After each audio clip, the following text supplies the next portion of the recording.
I strongly believe that this summit will bring all stakeholders on board to stay on that course. Fortunately, we have champions of Made in Nigeria that have defied the odds to produce locally and contribute to our economy. He therefore challenged participants to make realistic and enforceable recommendations on policies, initiatives, and incentives that will, among others, encourage more local production, improve quality and standards, promote exports, and change public attitude and behaviors to Made in Nigeria products and services. In a keynote presentation, Dr. Adedoyin Salami of the Nigeria Economic Summit Group spoke at length on the state of the Nigerian economy, commending the Buhari administration for its commitment to fiscal discipline, transparency, accountability, and blocking of revenue leakages, but said a lot still needs to be done for sustainable economic growth and development. There are roadmaps. These roadmaps need to be brought together, articulated, joined together into a development plan that the private sector can understand and take its lead from. Whether we like it or not, that is an imperative that must be achieved before the end of this year. Both the chairman of the Nigeria Economic Summit Group, Kyari Bukar, and the Minister of Budget and National Planning, Udoma explained that the summit is expected to come up with practical roadmap that will contextualize Made in Nigeria as an economic growth and development strategy for the country. We are not under any delusions to the inherent challenges of Made in Nigeria. We are, however, of the firm belief that there is no better time than now to have a coherent conversation on further diversification of the economy through the promotion of Made in Nigeria products and services. We do concede that it is the private sector that is the true engine of growth. Those of us in government expect to see that engine firing on all cylinders. Those of you who heed this and invest more aggressively in Nigeria, I'm confident that the returns you make will more than justify your investments. President Muhammadu Buhari later undertook a guided tour of exhibition stands and briefed on Made in Nigeria products and services. The summit, which will last 3 days, is organized by the Nigeria Economic Summit Group and the Ministry of Budget and National Planning. In Abuja, Adamu Sambu, NTA News. And for more on the Nigeria Economic Summit, the Policy Roundtable, which featured Vice President Yemi Osinbajo, along with ministers, outlined efforts geared towards making the Nigerian economy viable and spurring recovery in the short and medium terms. The details with Leah Katun Babatunde. The Nigerian economy has recorded an array of negative indices in recent time, from balance of trade deficiency, negative capital flows, pressure on the naira and depleting foreign reserves owing largely to a global fall in oil prices, which constitute the bulk of Nigeria's revenue source as well as foreign exchange. The policy dialogue focused on reduction of cost of governance, improving security and accountability, recovery and managing loots, entrenching the Made in Nigeria ideals, as well as healthy and competitive environment for doing business. It's very possible that we're not doing enough. Perhaps we could do more. But I think in particular, the choice of agriculture is one where I think a lot of communication has been. Commitments this government made, at least as it relates to my ministry as well as to the economy in general, is the recognition that we have to crack this issue of enabling environment and ease of doing business. And that we have to crack it systematically and institutionally. Growing SMEs, rising debt profile and practical engagement of industries are other areas the policymakers agree need urgent attention. I've heard the message, and we are going to much more aggressively put out what we're doing, because this government is committed. The summit is a platform for promoting public-private sector dialogue towards accelerated national development. In Abuja, Lekatun Babatunde, NTA News. The federal government has solicited the support of Germany in capacity building, intelligence sharing and provision of sophisticated equipment to the Nigerian Navy towards curbing the menace of oil theft in the Niger Delta region. President Muhammadu Buhari made the requests at an audience with the visiting German Foreign Minister, Dr. Frank Walter Steinmeier. State House correspondent Adamu Sambu reports. Mr. President, you are welcome. Thank you. Thank you for receiving us. President Muhammadu Buhari said vandalism of critical oil installations and theft of the products through the Gulf of Guinea is a serious form of insecurity that reared its head in the country after the defeat of Boko Haram. He said the objective of the militants who carry out this sophisticated sabotage using skills they had gained from trainings either by government or the oil companies is to colonize the country economically. The situation, he said, is further compounded by the fact that the militants had no central command to deal with, as some of them are mere extortionists. The president said adequate training and equipping of the Nigerian Navy by Germany will go a long way towards containing the situation. He said the federal government is making efforts to understand the real agitators and engage with them so that confidence can be restored in the region. The German Foreign Minister, Dr. Frank Walters, expressed the willingness of his country to lend a helping hand in resolving the Niger Delta crisis and expressed satisfaction with the successes recorded in the fight against insurgency and terrorism in the northeast. Germany, he also said, supports President Muhammadu Buhari's anti-corruption war and is desirous of investing in renewable energy, gas exploration and mining towards boosting Nigeria's economy. From the State House, Adamu Sambu, NTA News. Well, of course, the Nigerian Navy says it has commenced deployment of personnel and equipment to the Lake Chad Basin. Chief of Naval Staff Vice Admiral Ibokete Ibas stated this at the launch of his second strategic directive for the Nigerian Navy, noting that the establishment of an outpost there signals a quest to protect Nigeria's maritime interests in the region. Defense correspondent Isaac Nkuma reports. It is a document to guide the attainment of goals in areas critical to operational, logistics and administrative processes and procedures.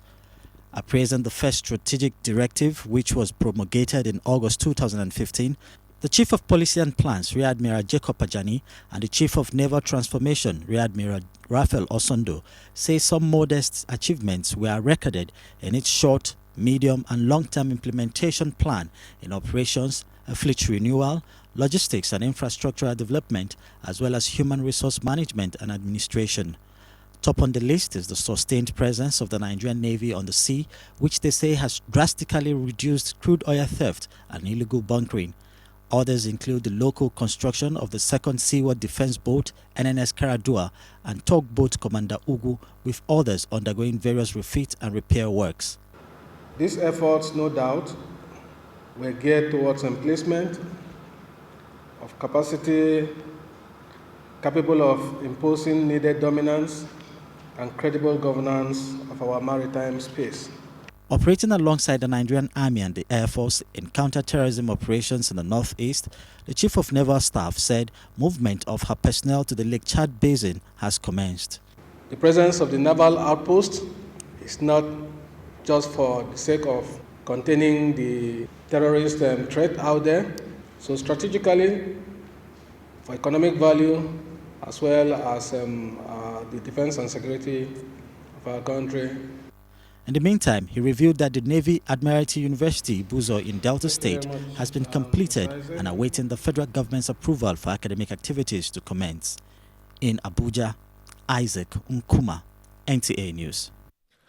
And on other security issues, River State Amnesty Program for repentant members of cults and kidnappers recorded a high arms cache when a prominent cult leader, Igwe Dibia Johnson, popularly known as Don Woni, led over 5,000 members of cults of aggrieved Orashi youths to embrace the program at Omoku. Ike Chukundukwe reports.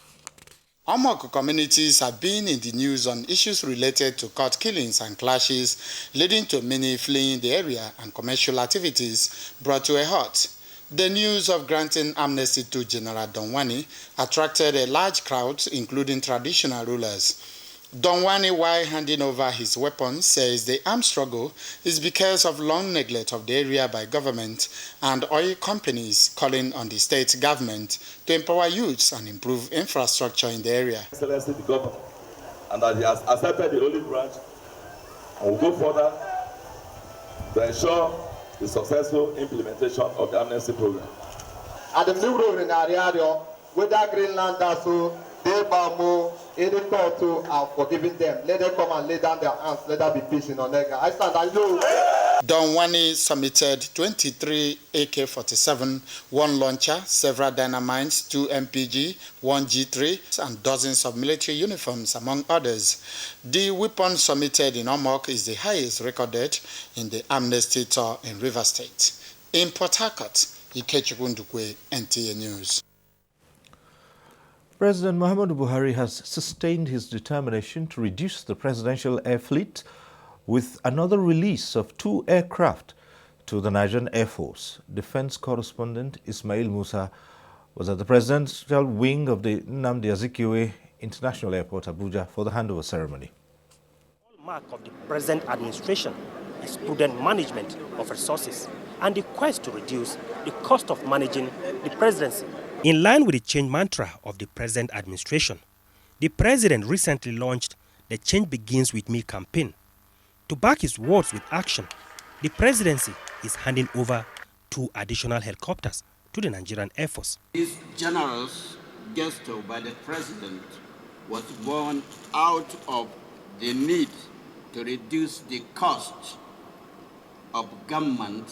2 aircraft, 1 AW109 helicopter and 1 King Air Beechcraft had earlier been released to the Nigerian Air Force in 2015. This, the Nigerian Air Force noted, will boost the air power of the force in its ongoing fight against insurgency in the northeast and militancy in the Niger Delta regions. One of the helicopters will be configured and be deployed as an air ambulance, while the second helicopter will be configured and deployed as troop carrier. Similarly, the president has approved the sale of 1 Falcon 7X and a Hawker 4000 aircraft. With this development, the presidential air fleet has been reduced from 10 to 4. Ismail Musa, NT. The Chief Justice of Nigeria, Justice Mahmood Mohammed, is to convene an emergency meeting of the National Judicial Council on Tuesday to comprehensively look into the arrest of justices and judges by the Department of State Services last week. He stated this at a special valedictory court session in Abuja. Aliu Tukur reports. The Chief Justice of Nigeria described the arrest of judicial officers as an unfortunate and regrettable incident. I must ask all Nigerians to remain calm and careful. The president of the Nigerian Bar Association, Abubakar Mahmoud, says the bar will support the administration's fight against corruption. If there are any complaints about the conduct of justices, there are legally laid down procedures of handling these issues. The valedictory court session is in honor of Justice Suleiman Galadima of the Supreme Court, who hails from Nasarawa State. Justice Galadima joined the services of the judiciary in 1978 as a magistrate. Every good job deserves commendation, as in the case of judiciary. He served as Attorney General of Plateau State and later as Chief Judge of Nasarawa State before joining the Apex Court in 2010. In Abuja, Aliu Tukur, NTA News. And staying with that matter, the All Progressives Congress, APC, is concerned about what it calls the desperation of the People's Democratic Party, PDP, and some of its governors to drag the president into circumstances surrounding the reported raids of the homes of some judges by the Department of State Services. A statement signed by the National Secretary of the party, Maimala Buni, says the Muhammadu Buhari APC-led administration strictly respects the principle of rule of law and adheres to the constitutional provisions of the separation of powers among the 3 arms of government. While the party calls on all security agencies to respect and be guided by the rule of law in carrying out their constitutional duties, the APC finds as curious and suspicious actions of some PDP governors and the unsubstantiated allegations leveled against President Muhammadu Buhari as the architect of the raids. The APC says it will not join issues and matters before the courts because it will be sub judice, and advised that they allow judicial processes run their normal and legitimate course. It states that the repeated allegations that ongoing corruption investigations and trials are politically motivated by the President and the APC are baseless. And on another front, the Buhari Media Support Group strongly flays the Nigerian Bar Association for threatening to boycott the courts and issuing a deadline to the DSS for the release of the arrested justices and judges. In a statement by its coordinator, Muhammad Labbu, and Secretary Cassidy Madueke, the group notes that the DSS followed due process and the rule of law in carrying out the arrests, as they had valid and legally issued search warrants. It said the call by the NBA for a state of emergency and the ultimatum to President Buhari to call his security agencies to order does not only tantamount to impeding the anti-graft war of the administration, but also amounts to shielding suspects from facing the law against the ethics and obligation of the legal profession. It added that as a responsible organization, it is expected that the Nigerian Bar Association will be in the forefront of educating Nigerians on the legality and propriety of the DSS action and lend their total support to the reformation and cleansing of the Nigerian judiciary, as it will ultimately serve the good. It notes that since President Buhari was elected with a core mandate to rid Nigeria of corruption, he should be given unalloyed support to succeed, and it commends the DSS for diligently executing their constitutional responsibilities within the ambit of the law. Senate President Bukola Saraki has again expressed the National Assembly's determination to ensure total rehabilitation and reconstruction of internally displaced persons and places affected by communal clashes in Nigeria. Waziri Zayanu reports that the Senate President stated this when he received committee chairmen and secretaries of IDP camps in the FCT. The Senate President described the Northeast and other humanitarian crises in parts of the country as unfortunate, pointing out, however, that there is great hope for restoration of peace. What is of very importance to us is that this issue, humanitarian crisis in the IDP camps, we must all as a country see it as not the problem of Borno State or Yobe or Adamawa, but it's a problem of Nigeria. Spokesman of the displaced persons, Ibrahim Adamu, thanked the Senate for sending a powerful delegation to Maiduguri last year and appealed for more material, financial and legislative support to get back home. In the meantime, Senate Committee on Judiciary has screened 2 nominees sent in by Mr. President for confirmation as justices of the Supreme Court of Nigeria. They are Ejembi Eko and Amina Adamu Augi. The Supreme Court of Nigeria delivering more than 200 judgments in a year. The Supreme Court of America does not deliver up to 15 judgments in a year.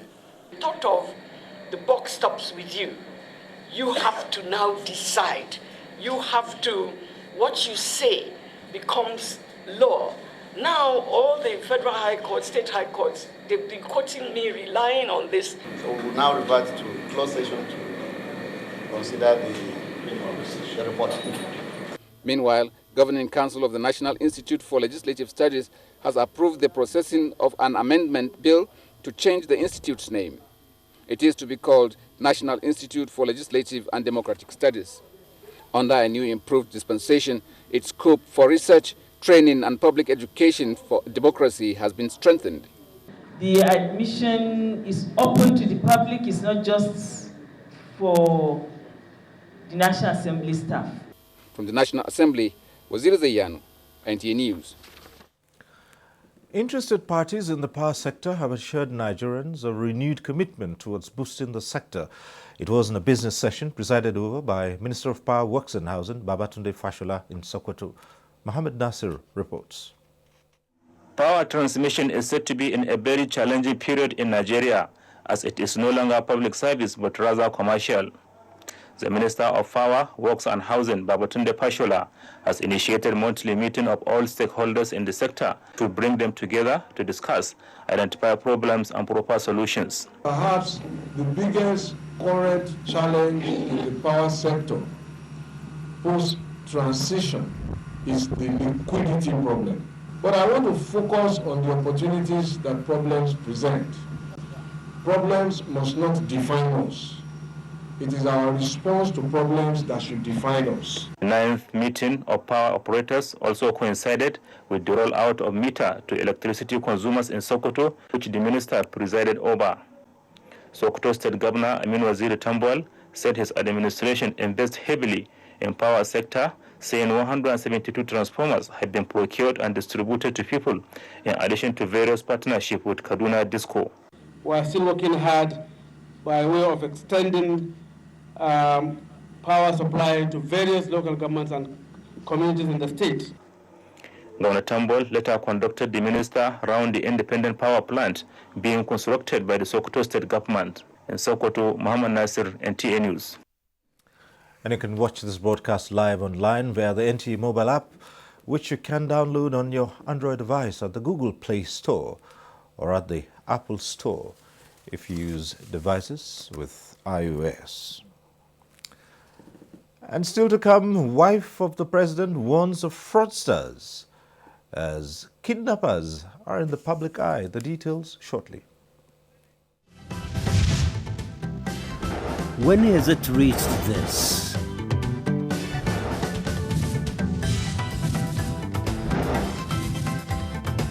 Much less this. And this.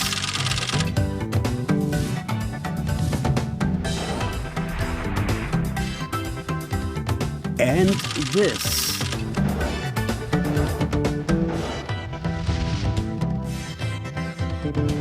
And this.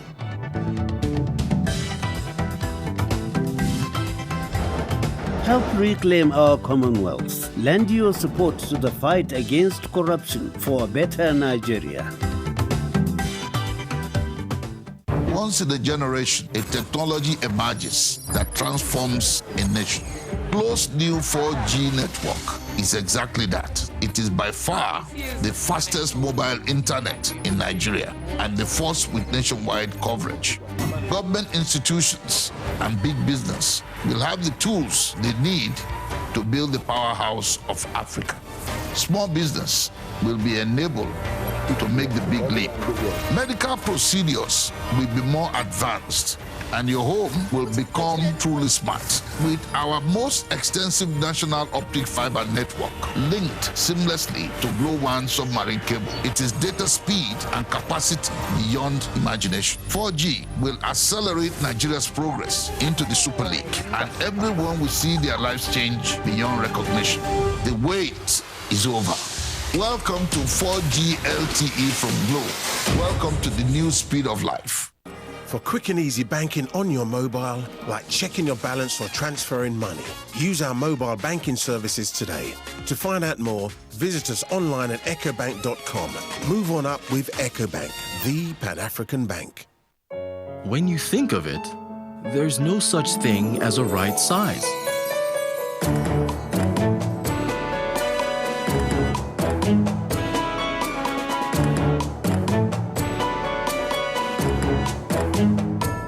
There's only the size that's right for you.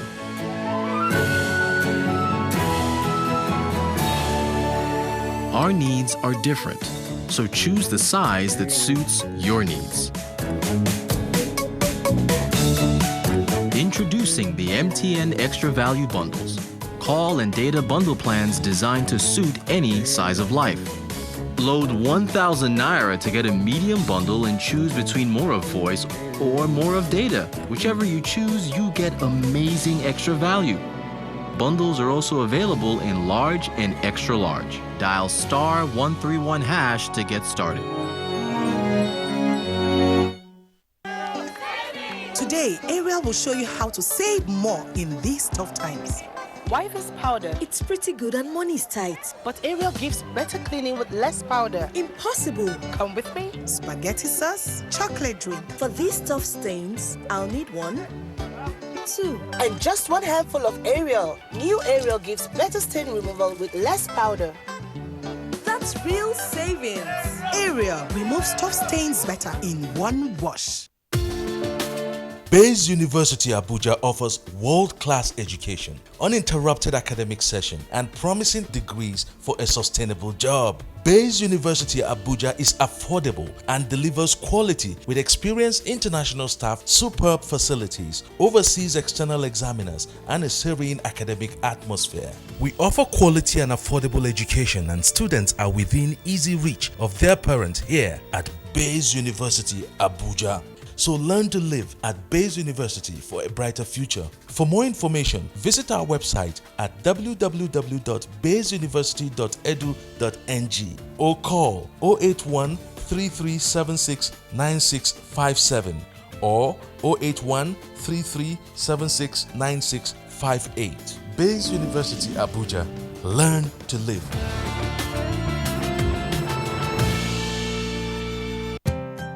Goodness is getting better. Introducing new exciting packs from Hollandia Yogurt. Goodness just got better. Hollandia Yogurt. It's all good. From the House of Chi. Goodness is getting better. Introducing new exciting packs from Hollandia Yogurt. Goodness just got better. Hollandia Yogurt. It's all good. From the House of Chi.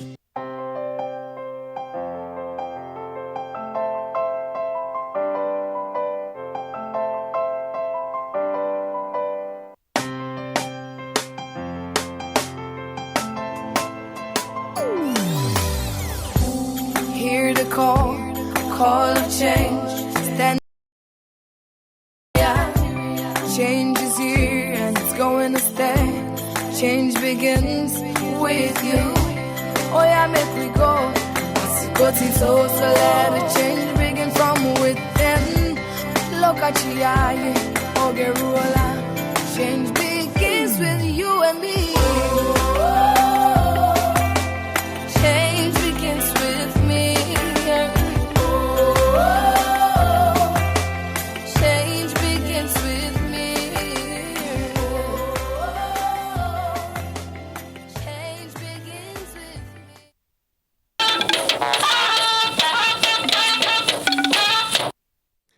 Thanks for staying with us on NTA Network News. The police have paraded 9 suspected kidnappers of the wife of the governor of the Central Bank of Nigeria, Mrs. Margaret Emefiele. Erino Justice reports that about 14.7 million naira was recovered from them.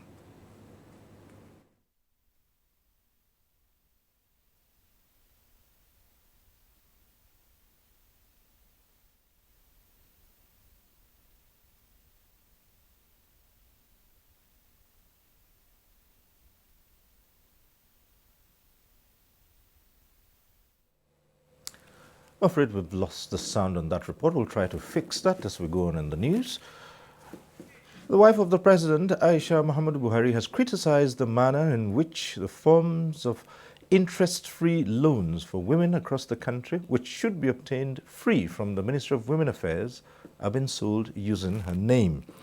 A statement signed by the Special Assistant Media to the wife of the president, Adebisi Olumide Ajayi, says the forms are being sold between 1,500 naira and 5,000 naira to unsuspecting members of the public, adding that the purpose of the program, which is mainly to assist women, is being defeated, especially for those at the grassroots. She also appealed to those involved to desist from sabotaging the program so that Nigerian women can feel the change mantra. The Senate Committee on National Planning says it will do everything possible to ensure that more funds are released for the Revenue Mobilization, Allocation and Fiscal Commission to guarantee full implementation of its 2016 budget. The Senate Committee was at the Commission on Oversight Functions as another committee stopped over at the Federal Ministry of Agriculture. National Assembly correspondent Kenneth Nanim reports. The visit was to ascertain how much the Commission has performed in its 2016 budget. The acting chairman of the Commission, Shetima Omar Abagana, explained that only 50 to 60% of the overhead budget of 350 million naira has been released, while the total capital budget of 90 million naira was released just 2 weeks ago. If we are asked to monitor especially 5 of the biggest agencies in Nigeria, NNPC, DPR, FRS, Customs and CBN, and the collect revenue right around the whole country, requires that we really have to be funded properly. They should do whatever they can to make sure that whatever is being given to the Commission is being utilized. Both parties agree that adequate collaboration is key towards realizing the Commission's mandate for national development. In a related development, the Minister of Agriculture and Rural Development, Audubwe, has pointed to delay in the release of funds and the procurement policy as setback in the implementation of the 2016 budget. He said this while receiving the Senate Committee on Agriculture on Oversight Function. Now, funds for capital projects and programs have not been released to all parastatals and agencies supervised by the ministry, because the zero budget allocation system has also slowed down implementation of their capital projects approved for 2016. The committee members challenged the minister to take advantage of the amended Procurement Act to enable the ministry access funds in good time. The two provisions is to reduce the number of days from a minimum of 165 days to a maximum of 112 days. The committee visited all agencies under the ministry. Kenneth Nanim, NTA News. The President General, Supreme Council for Islamic Affairs and Sultan of Sokoto, Muhammad Saad Abubakar, has called for strong political will to address the problems of disunity and underdevelopment in the north. The Sultan said this at the commencement of the Northern Economic Security and Political Summit in is not negotiable. Political office holders, traditional rulers, opinion leaders, and other stakeholders from northern extraction converged on the auditorium hall of the historic Arewa House, Kaduna, for the summit. A wide range of issues, such as the need for elders in the various ethnic nationalities, bring together that spirit of cohesion and unity. And I challenge the northern leaders. I think we should stop calling Saldana's name every time we meet like this. Saldana is gone, he can never come back. But we should look at the good legacies he left behind and work with those legacies. Chairman Northern Governors Forum Kashim Shetima appealed to the people in the north and Nigeria to have the courage to tolerate one another and for the northerners to wear their thinking cap towards addressing the challenges of poverty, illiteracy, and other social vices plaguing the country. We should have the courage to appreciate and understand our differences. Nigeria is the most populous country in Africa. Therefore, its security is a matter of vital strategic importance to the rest of the continent and the international community. Other speakers, including Chairman of the Forum, Professor Ango Abdullahi, expressed hope that those leaders at various levels of governance will overhaul institutional mechanisms to address myriads of challenges Nigerians are presently confronted with. Kaduna, I am Suleiman Abdullahi Rigachiku, NTA News. The Minister of State Petroleum Resources, Dr. Ibe Kachiku, has challenged parastatals under the ministry to develop a roadmap that will lead to self-funding of the agencies within the next 3 to 4 years. The minister, who inspected the infrastructure and upgraded facilities provided by the Petroleum Technology Development Fund at the Petroleum Training Institute, Ifunu Wari, says part of the means of realizing this objective will be to relate the commercial programs offered by the institute and the fund. The minister, who was accompanied by the PTDF Executive Secretary Bello Aliu Gusau, also urged them to adopt a maintenance reorientation for the institute to attract scholarship and increase revenue generation. Federal government is not going to continue to perpetuate just sending you yearly disbursements. It's not going to work. How can you free the federal government of the burden of maintenance? And you start that by first maintaining your own facilities. So we need to begin to look at that very seriously. And I think there's a lot that PCDF could do in terms of taking down their maintenance culture. Watching NTA Network News. Time now to go over to our Lagos Network Center and link up with Abdullahi for more reports. Abdullahi. Good evening, Cyril, and thanks for joining us in Lagos. A delegation from the Nigerian-Norwegian Chamber of Commerce has described Lado Free Zone as the next destination for would-be investors, as the company offers high-quality service and huge investment in infrastructure. Head of the delegation stated this when he visited Lado Free Zone Lagos Deep Offshore Logistics Base. Ken Egbeluge completes the story. It was a fact-finding visit with the objective to enable Norwegian business communities explore business opportunities in Lado and Nigeria in general. The delegation was taken on a tour of facility, including the construction site of oil rig vessel, which the company says is the first of its kind in the West African sub-region. The group also visited the pipe coating facility. Head of the delegation described the visit as an eye-opener, considering the huge investment in infrastructure by Lado and the business opportunities the company offers. I believe that, I can see that this is a very competitive fabrication yard, and with the joint venture with the Korean and the Nigerian, I think this with this company in West Africa. The Executive Director, Business Development Lado, explained that Lado aims is to attract up to $5 billion in investment into Nigeria by building strategic infrastructure which will be completed in the country for the first time. He expressed confidence in the meeting, which he pointed out is a veritable platform for more partnership with Norwegian. He expressed confidence in the meeting, which he pointed out is a veritable platform for more partnership with investors from Norway. Our whole model is based upon facilitating investment and expansion in yards throughout Nigeria. Lado, West Africa's free zone and logistics hub for international industrial and offshore company, provides world-class facilities and services including fabrication and assembly yards. In Lagos, Ken Egbeluge, NTA News. A book that encapsulates the meaning and character of journalism in Africa's greatest country, with attendance, danger, glamour and adventures, has been presented in Lagos. The book, titled One Day a Story, is written by Dari Babarinsa, one of the founders of Tale magazine. Ken Egbeluge again reports.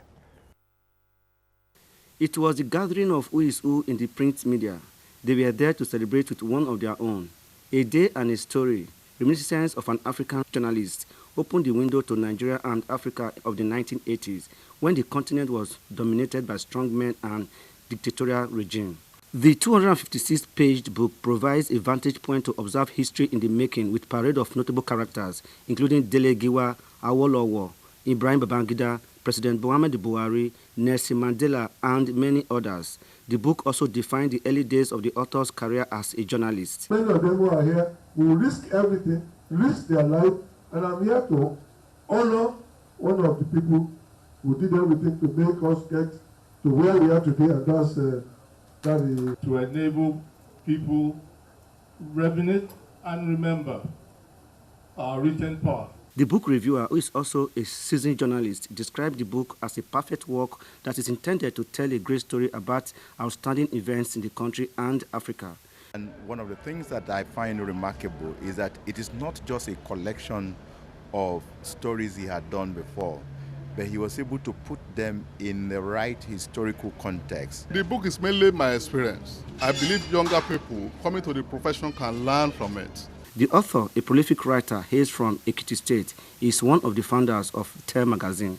In Lagos, Ken Egbeluge, NTA News. You are watching NTA Network News from Lagos Network Center. More news ahead after this timeout. Stay with us. 10 years ago, Globe predicted that the future lay in data. They laid a dedicated fiber optic ring around the country, seamlessly connecting to cities, suburbs, and towns. They created innovative, flexible, and highly affordable data plans. Then, Glo launched 4G LTE. Data so clear and so fast that it will transform the way Nigerians communicate, work, learn, and play. They can listen to millions of music tracks, enjoy thousands of movies, play online video games, and even watch live TV. Their homes have become smart homes. This is the new speed of life. Enjoy the fastest data speed plus free world-class content at 10 gigabytes for 2,500 naira and 24 gigabytes for 5,000 naira. Available in all Glo World outlets and Glo dealers. Welcome to the new speed of life. This must be one of Mother Nature's greatest gifts. But there's something else it gives us. When we see such beauty, we want to share it with those we love. That's what LG wants you to see. Just what we see now, through our technology. LG OLED TV.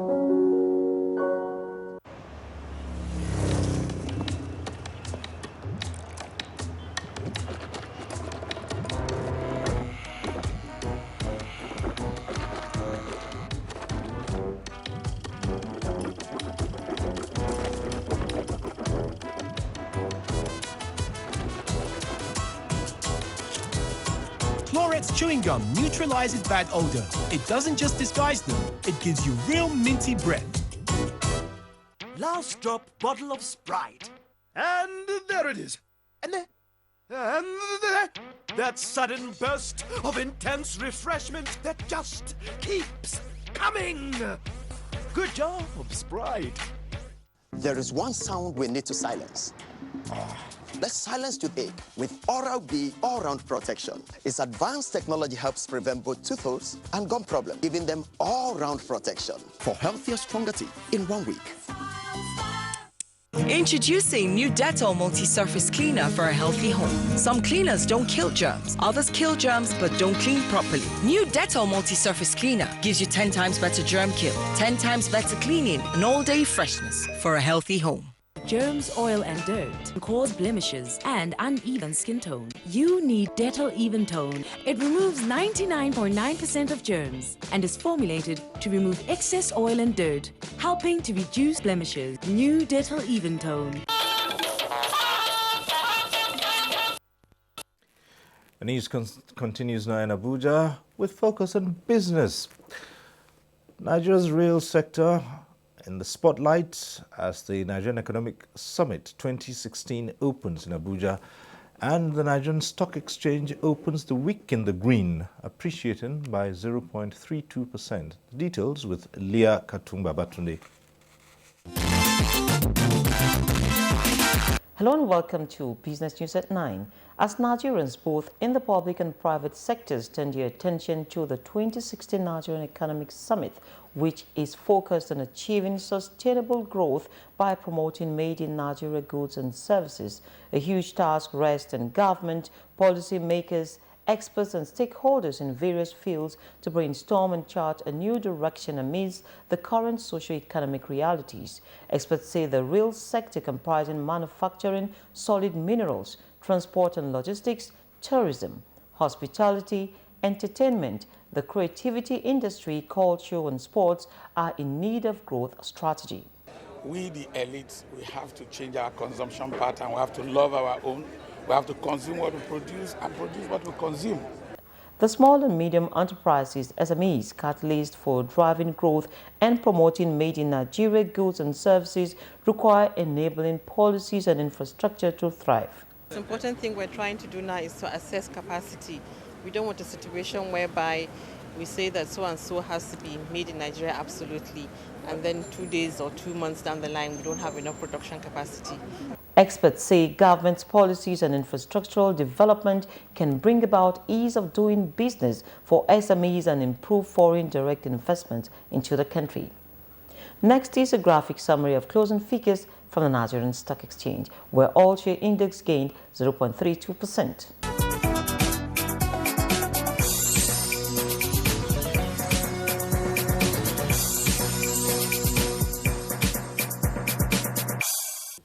And that's business news for this hour. The bulletin will continue shortly. Thanks for watching. Thank you, Leah. Let's now go over to our Benin Center, where Agatha will give us information on preparations for a new Oba. Agatha, certainly excitement is in the air. Countdown to the coronation. What's the latest?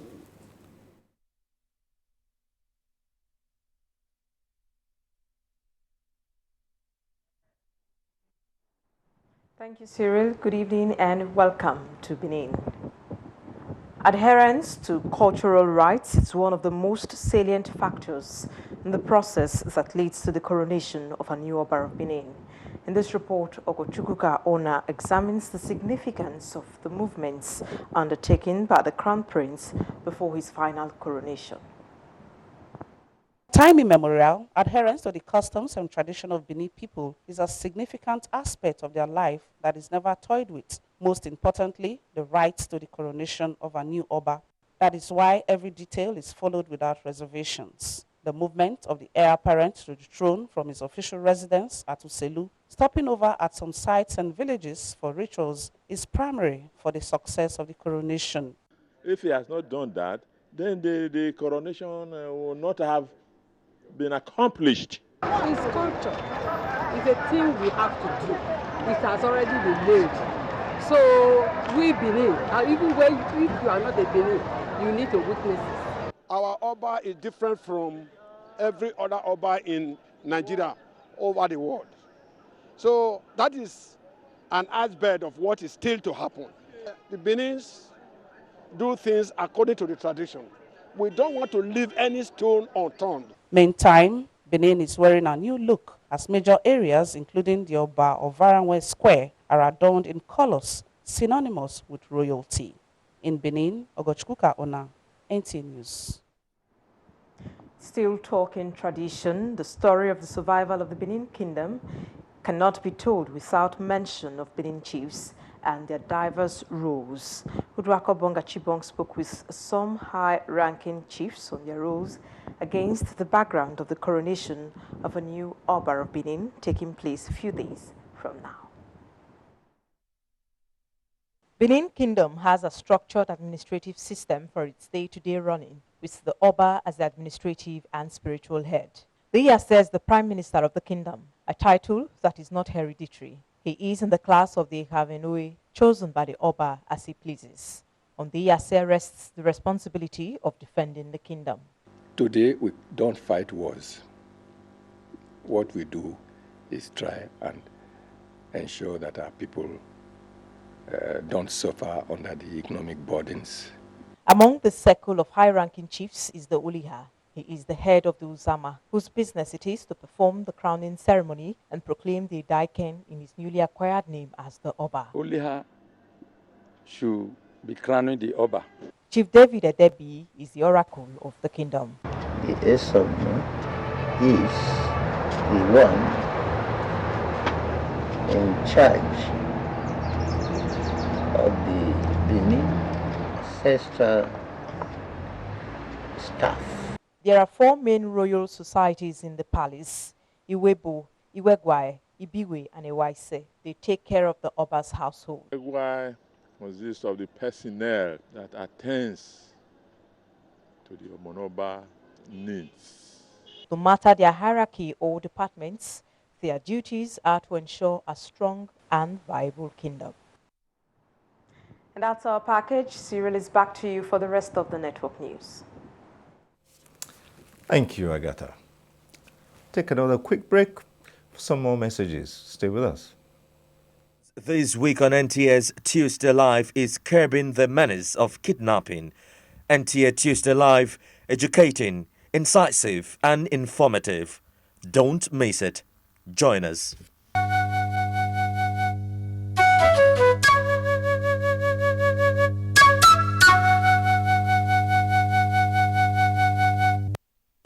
If we have lost the opportunity of 15 years, let us no longer lose any opportunity for the future. Our alternative is agriculture immediately and solid minerals. We should be appreciative of the president who has again diverted attention to this issue of agriculture. The present administration is determined to go back to planning, identify priorities beforehand. When money comes, it is applied to that purpose. You can see the results. We are determined to rehabilitate our country, especially for our children and our grandchildren.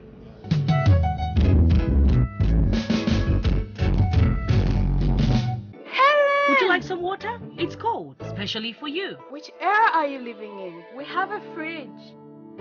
When everything else in your house is from the present, then why are your toilet cleaning methods from the past? Harpic, all-in-one for you. Compared to other toilet cleaners, Harpic removes top stains, kills all germs, and removes bad odors for a shining clean and fresh toilet. Wow. You should also take the Harpic all-in-one challenge.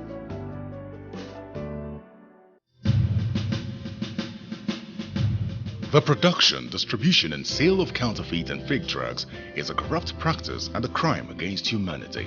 This has informed several measures and strategies to combat fake drugs, including introduction of anti-counterfeiting cutting-edge technologies to detect fake drugs on the spot.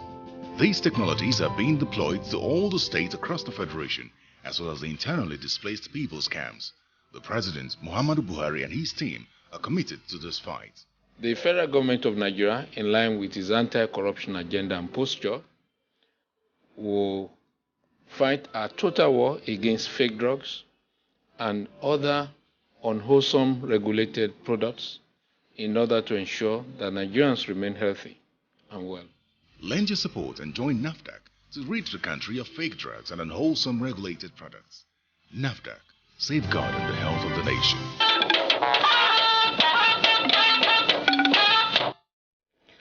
Now for a quick look at the world scene. Ethiopian Foreign Minister alleges groups in Eritrea and Egypt are behind continued unrest in the country. This and more on Global Tidbits with Gabriel Odu. The Ethiopian government declared a 6-month state of emergency Sunday following the continued deterioration of peace in the country. The government says groups in Eritrea and Egypt are behind the unrest, though without the support of their home countries. The protest is against, among other issues, government attempt to reallocate land in the Oromo region. In Malawi, rumors about President Peter Mutharika's health are said to be baseless and unfounded, as the president is in excellent good health and carrying out his assignments. Reports also say the president who spoke at the UN on the 25th of September has been out of Malawi since then. And from Sweden, reports from the Royal Swedish Academy of Sciences indicate that UK-born Oliver Hart and Bengt Holmström of Finland have won the Nobel Economics Prize for works on contract theory, which include bankruptcy, legislation, and political constitutions. That's Global Tidbits. Gabriel Udu, NTA News. Sports now. The official opening ceremony of the Nigerian Army Sports Festival 2016 held Monday in Abuja, with the federal government restating commitment to providing maximum support for the Army in the discharge of its duties. Kenne Imagwadike now tells us more. The 16th edition of the